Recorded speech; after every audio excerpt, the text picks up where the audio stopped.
Salam dalam nama Tuhan Yesus Kristus.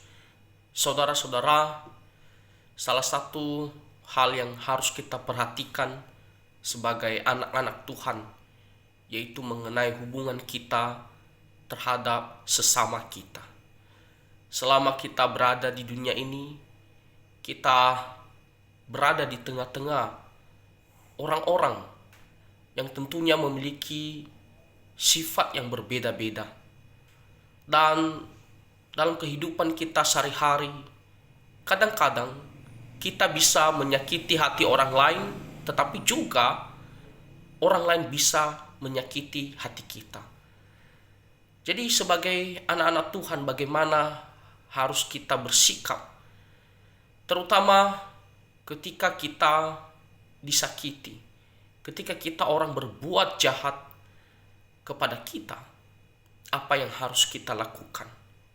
Nah, tentunya kita sudah tahu tentang ajaran kasih daripada Tuhan kita Yesus Kristus. Salah satu ayat firman Tuhan di 1 Tesalonika pasal 5 ayat 15, di sini dikatakan, perhatikanlah supaya jangan ada orang yang membalas jahat dengan jahat, tetapi usahakanlah senantiasa yang baik terhadap masing-masing dan terhadap semua orang. Firman Tuhan yang diberikan secara khusus kepada jemaat Tesalonika mengajarkan kita bagaimana sikap kita terhadap orang yang berbuat jahat kepada kita. Kita tidak boleh membalasnya. Pembalasan itu adalah haknya Tuhan. Biarlah Tuhan yang melihat. Nah, tetapi kita sendiri di sini dikatakan jangan ada orang yang membalas jahat dengan jahat. Kata perintah, jangan. Tidak boleh. Itu bukan ajaran Tuhan. Meskipun kita merasa sakit hati, sekali lagi kita harus menyerahkan semuanya kepada Tuhan. Jadi tidak boleh membalas jahat dengan jahat. Bahkan di sini kita didorong atau dinasihati supaya kita mengusahakan senantiasa yang baik. Jadi tidak boleh membalas jahat dengan jahat, tetapi sebaliknya kita harus membalas jahat dengan kebaikan. Bukan hanya sekedar kebaikan, kita harus mengusahakannya selalu, senantiasa yang baik. Bahkan di sini dikatakan bukan hanya kepada sesama kita orang Kristen, bukan hanya kepada saudara-saudara kita seiman di dalam Tuhan Yesus, tetapi kepada semua orang. Semua orang, baik orang yang belum kita kenal maupun orang yang tidak percaya kepada Tuhan Yesus Kristus.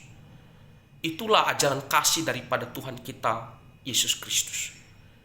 Dan kita melihat tokoh di perjanjian lama, salah satunya adalah Yusuf. Bagaimana saudara-saudaranya telah berbuat jahat kepada dia. Namun ketika dia menjadi Perdana Menteri, dia tidak membalasnya. Walaupun dia punya kesempatan yang sangat besar untuk membalasnya. Tetapi tidak. Malah dia berbuat baik dengan memelihara kehidupan keluarga saudara-saudaranya. Yang pada saat itu terjadi kelaparan yang luar biasa.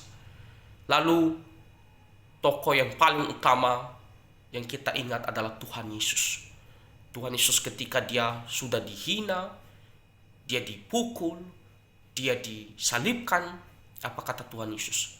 Bapa, ampunilah mereka. Ampunilah mereka. Nah, inilah yang kita harus miliki sebagai orang-orang Kristen. Tidak mudah, tetapi dengan pertolongan Tuhan kita bisa melakukannya. Kita harus berdoa supaya Tuhan menolong kita dan ada berkat bagi kita jikalau kita menaati perintah Tuhan ini. Ya, Tuhan pun melihat dan Tuhan pun memberikan berkatnya, memberikan kita kekuatan dan pertolongan jikalau kita benar-benar mau mematuhi firman-Nya ini. Jadi sebagai orang Kristen, biarlah kita melakukan perintah Tuhan Yesus. Tuhan memberkati kita. Amin.